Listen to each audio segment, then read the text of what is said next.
রহস্য ঘেরা ভয়ঙ্কর মৃত্যুপুরী মেলখুম। আসসালামু আলাইকুম, সবার জন্য দোয়া ও ভালোবাসা। মেলখুমে কিভাবে যেতে হবে শেয়ার করব সেই অভিজ্ঞতা। সোনা বন্ধু তুই আমার কলিরে দিওয়ানা। গা ছমছম করার স্থান, প্রকৃতির রহস্য, মেলখুম টেইলের ভয়ঙ্কর সৌন্দর্য তুলে ধরবো আপনাদের সাথে। আমরা দুজনেই পথ চলছি, আমি আর আমার আহলিয়া। চারপাশে সুংসাং নিরাপত্তার পাখির কিচিমিচি শব্দ, চতুর্দিকে শুধুই গাছপালা, আলো আঁধারের খেলা।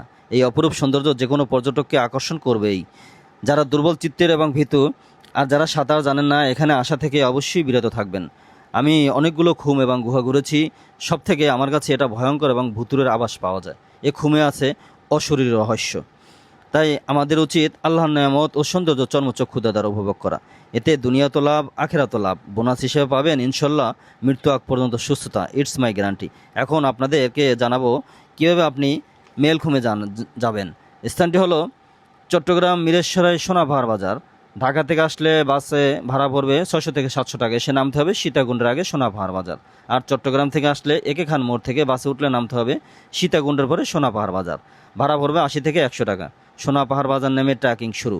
মেঠোপথ ধরে হাঁটতেই সামনে রেল ক্রসিং পার হয়ে এগিয়ে যেতে হবে। একটু সামনেই যেতেই পেয়ে যাবেন সর্বশেষ একটি দোকান।